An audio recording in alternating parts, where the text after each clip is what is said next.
नमस्कार। राजकीय महाविद्यालय बूंदी से ज्योग्राफी की एसोसिएट प्रोफेसर डॉक्टर निधि खिंदुका जैन आप सभी गवर्नमेंट कॉलेज बूंदी के एमए फाइनल ज्योग्राफी के स्टूडेंट्स को मैं आज के ई वीडियो में स्वागत करती हूँ। हमारे महाविद्यालय गवर्नमेंट कॉलेज बूंदी में कोटा यूनिवर्सिटी के पाठ्यक्रम का अध्यापन कराया जाता है और एमए फाइनल ज्योग्राफी के कोटा यूनिवर्सिटी का जो पेपर 6A है वह है एग्रीकल्चर ज्योग्राफी या कृषि भूगोल। हम आपके उसी पेपर का अध्ययन कर रहे हैं। आज का हमारा अध्ययन का टॉपिक है एग्रीकल्चर कंसेप्ट एंड ओरिजिन या कृषि संकल्पना और उद्भव। तो आज के इस ई वीडियो में हम कृषि की डेफिनेशंस और कृषि की या जो उत्पत्ति या उद्भव हुआ है उसका अध्ययन करेंगे।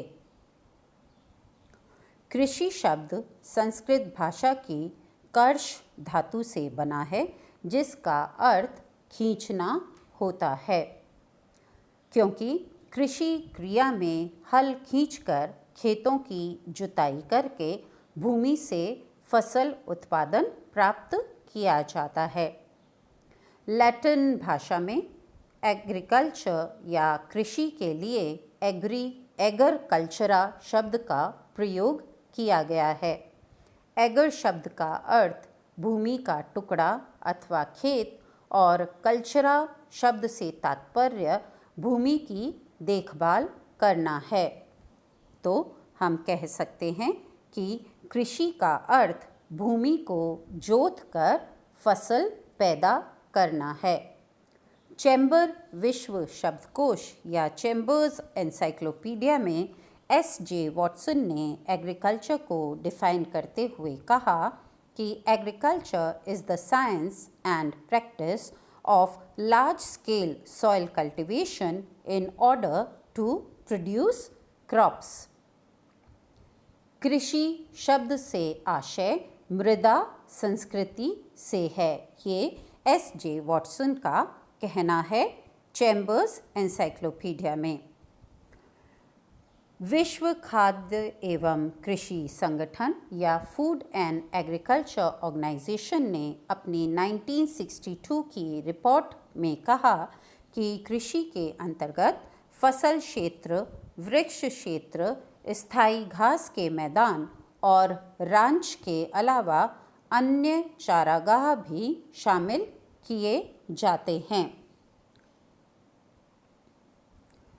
डी ग्रेग जो एक ज्योग्राफर हैं और एक एग्रीकल्चर साइंटिस्ट भी हैं, उन्होंने एग्रीकल्चर को डिफाइन करते हुए कहा कि फसलें पैदा करने हेतु मिट्टियों को खोदने का कार्य कृषि कहलाता है। The practice of cultivation of soil in order to produce crops is called agriculture. ये डेफिनेशन डी ग्रिग की रही एग्रीकल्चर के लिए। H. मैकार्टी ने कहा कि the practice of cultivation of soil in order to produce crops is called agriculture. फसलों एवं पौधों की सउद्देश्य देखभाल को H. मैकार्टी ने कृषि या एग्रीकल्चर माना।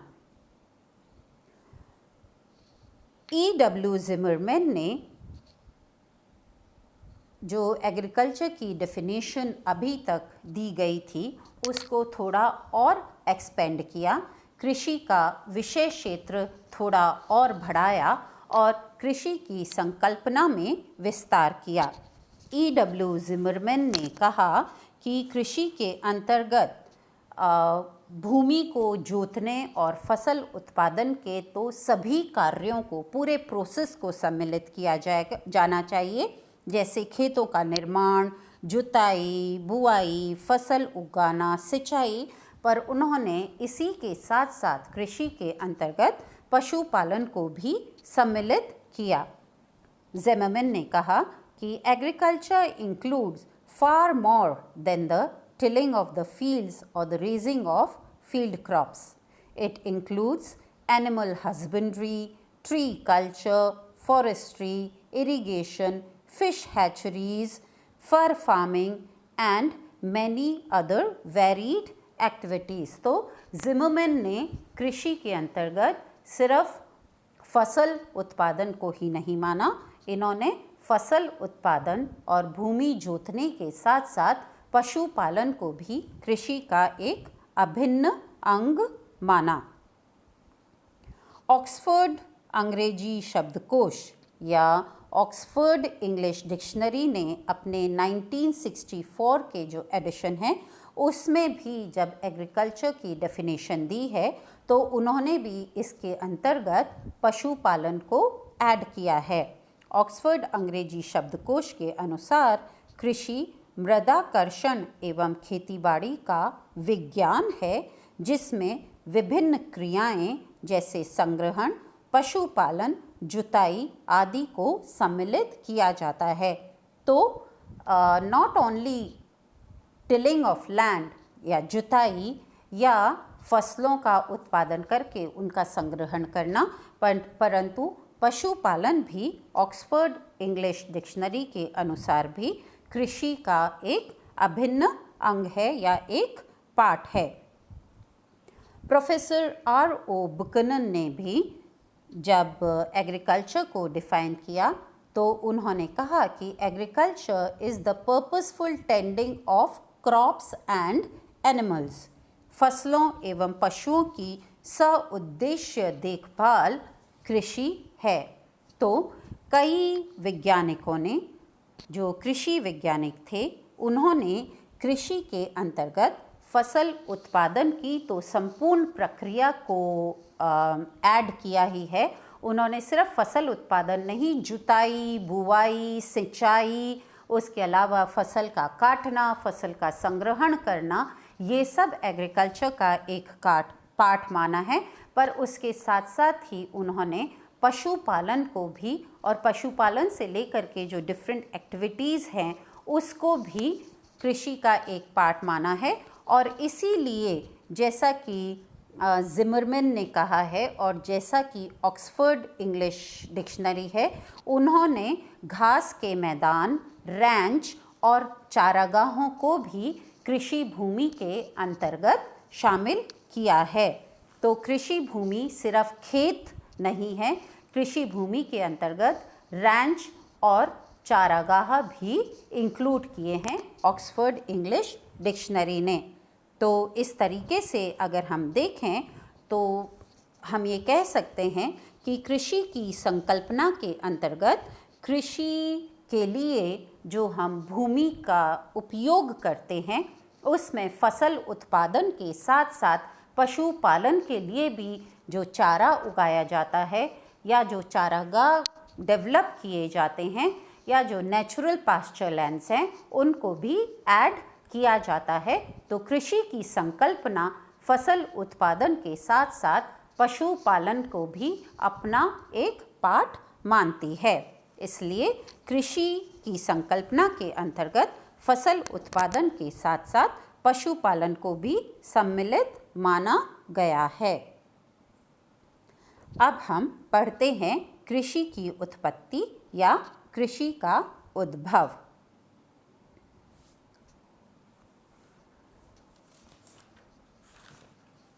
कृषि प्रागैतिहासिक काल से ही अर्थव्यवस्था का आधार रही है, किंतु कृषि की उत्पत्ति और कृषि कार्य का प्रारंभ कब, कैसे हुआ, कहाँ हुआ, इस प्रश्न के लिए आज भी कृषि वैज्ञानिकों, पुरातत्वविदों, मानवशास्त्रियों और वनस्पति शास्त्रियों के मध्य मतभेद पाए जाते हैं और यह अभी भी एक शोध का विषय बना हुआ है। मानव जाति की उत्पत्ति लगभग 10 लाख वर्ष से अधिक प्राचीन मानी जाती है। लगभग 2.5 लाख वर्ष पूर्व होमो सैपियंस के रूप में मानव का विकास माना जाता है और आधुनिक मानव इन होमो सैपियंस या प्राज्ञ मानव का ही एक वंशज है। और कुछ साइंटिस्ट ये मानते हैं कि अन्न उत्पादन और पशुओं का पालतूकरण अनुमानतः 10,000 वर्ष से भी प्राचीन है या 10,000 वर्ष के आसपास का है।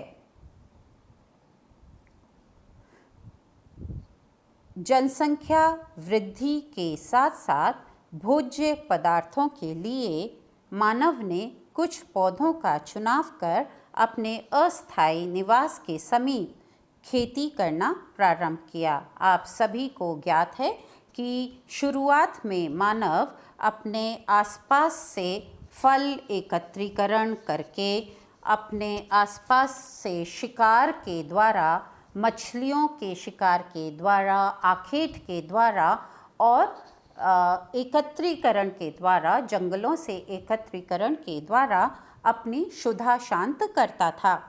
पर जैसे जैसे जनसंख्या वृद्धि हुई, आखेट के द्वारा और वनों से एकत्रीकरण के द्वारा भोजन कम पड़ने लगा और जब इसी समय मानव अपने अस्थायी निवासों में भी एक समाज के रूप में रहने लगा, तो जनसंख्या वृद्धि के साथ साथ भोज्य पदार्थ के लिए मानव ने उस समय कुछ पौधों का चुनाव किया और अपने अस्थायी निवास के समीप खेती करना प्रारंभ किया।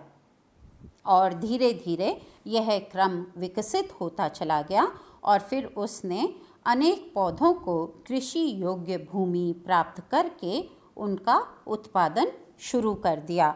तो उसने ये देखा कि ये पौधे हमारे खाने के काम में आ सकते हैं, ये हमारे भोज्य पदार्थ हो सकते हैं या हमारे पशुओं के भोज्य पदार्थ हो सकते हैं। तो फिर उसने उन पौधों को अपने आसपास की जो कृषि योग्य भूमि थी उस पर उनका उत्पादन प्रारंभ किया। और क्योंकि मानव ने इसी क्रम में पशुओं को भी पालना प्रारंभ किया, ये जो पशुपालन था यह उसके शिकार कार्य में तो उसके सहायक होते ही थे ये पशु, किंतु कृषि कार्य में भी वह उसके सहचर सिद्ध हुए और उसके लिए लाभदायक सिद्ध हुए। ये जो पशु थे जिनको मानव ने शुरुआत में पालतू बनाया वह थे कुत्ता, सूअर, गाय, बैल, भैंस, भेड़, बकरी आदि। तो मानव इन पशुओं का सहयोग आखेट और शिकार के अलावा कृषि कार्य में भी लेने लगा। अगर हम मानव की विकास क्रिया देखें तो प्रारंभिक अवस्था में जब मानव कृषि करने लगा तो अन्न उत्पादन की प्रक्रिया बहुत प्रारंभिक रूप में थी, जिसमें कुछ क्षेत्रों में बीजों को जमीन पर बिखेर कर और फसल का उत्पादन किया जाता था।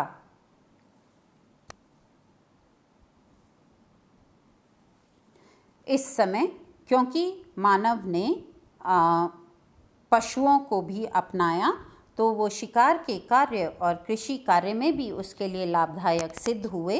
तो फसलों में चारे की फसलें या जो पशुओं के लिए रिक्वायर्ड थी उनका भी उत्पादन प्रारंभ हुआ। कुछ जो कृषि वैज्ञानिक हैं वह और जो समाजशास्त्री हैं वह ये मानते हैं, कई जो सोशल साइंटिस्ट हैं वह ये कहते हैं कि कृषि उद्भव का संबंध मानव के सांस्कृतिक विकास से है। इनके अनुसार प्रारंभिक मानव शिकार करता था, वनों से एकत्रीकरण करता था और जब उनके एकत्रीकरण और शिकार की विधि में सुधार हुआ तो एक सामाजिक व्यवस्था का विकास होने लगा और इस व्यवस्था के अंतर्गत ही धीरे धीरे वह उपयोगी पौधों का चयन करने लगा और कृषि कार्य का प्रारंभ हुआ। तो ये जो सोशल साइंटिस्ट हैं उनका ये कहना है कि सामाजिक और सांस्कृतिक विकास के साथ साथ ही पशुपालन और कृषि क्रिया भी विकसित होते चले गए। तो आरंभिक अवस्था में जो कृषि थी वह जीवन यापन का एक माध्यम मात्र थी और मानव सिर्फ अपने भोजन प्राप्ति के लिए, अपने जीविकोपार्जन के लिए कृषि करता था, फसल उत्पादन करता था और पशुपालन करता था। किंतु सामाजिक और सांस्कृतिक विकास के साथ साथ कृषि कार्य भी विकसित हुआ और वर्तमान में कृषि सिर्फ खाद्यान्नों की आपूर्ति के लिए या भोजन के लिए ही नहीं की जाती, अपितु वह उद्योगों को भी कच्चे माल की पूर्ति करती है।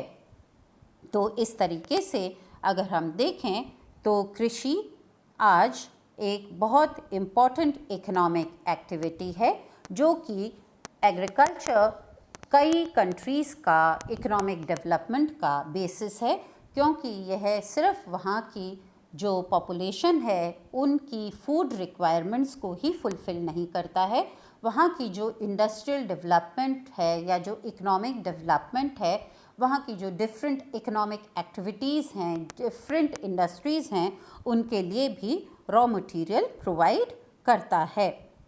तो कृषि जीविकोपार्जन का मुख्य आधार बन गई है। आज लाइवलीहुड का एग्रीकल्चर एक मेनस्टे हो गया है और वर्तमान समय में कृषि क्रिया जीवन निर्वहन स्तर से बहुत आगे बढ़ के व्यापारिक व्यवस्था तक की कई सीढ़ियाँ पार कर चुकी है। From livelihood agriculture and subsistence agriculture, अब जो हमारे चारों तरफ हम एग्रीकल्चर देखते हैं वो सबसिस्टेंस एग्रीकल्चर से कमर्शियल एग्रीकल्चर की ओर डेवलप हो गया है। तो इस तरीके से यह है कृषि का विकास। तो आज आपने देखा कि कृषि की संकल्पना किस तरीके से चेंज होती चली गई और कृषि का उद्भव या कृषि का उत्पत्ति कैसे हुई। इस टॉपिक के लिए जो आप रेफरेंस बुक यूज़ कर सकते हैं वह है कृषि भूगोल। यह डॉक्टर R.K. अग्रवाल द्वारा लिखी गई है और यह प्रगति प्रकाशन मेरठ का पब्लिकेशन है। आप सभी को हर ई वीडियो के बाद उसका जो टॉपिक है उसके अकॉर्डिंग एक असाइनमेंट दिया जाएगा और आप सब लोग एग्रीकल्चर ज्योग्राफी का एक सेपरेट रजिस्टर बना लीजिए और उसमें जो असाइनमेंट्स आपको दिए जा रहे हैं उन असाइनमेंट्स को आप करते चले जाइए, क्योंकि कोविड-19 की जो पिछले 2 साल से सिचुएशंस हो रही हैं, अगर हमको आगे भी आप लोगों की इंटरनल मार्किंग करनी पड़ी तो फिर हम आपके इन असाइनमेंट्स के द्वारा आपकी इंटरनल मार्किंग करेंगे। तो आज के टॉपिक के जो 2 असाइनमेंट क्वेश्चंस हैं वह हैं कृषि की संकल्पना समझाइए। यह आप करीबन 250 शब्दों में आंसर कर सकते हैं और कृषि के उद्भव पर एक संक्षिप्त टिप्पणी कीजिए। यह संक्षिप्त टिप्पणी आपकी करीबन 100 से 150 शब्दों के मध्य हो सकती है। तो ये 2 आपके आज के असाइनमेंट्स हैं। तो आज हमने देखा एग्रीकल्चर की कंसेप्ट और एग्रीकल्चर का ओरिजिन। अब हम अपने अगले ई वीडियो में एग्रीकल्चर का डेवलपमेंट और एग्रीकल्चर के डिस्पर्सल का अध्ययन करेंगे। धन्यवाद।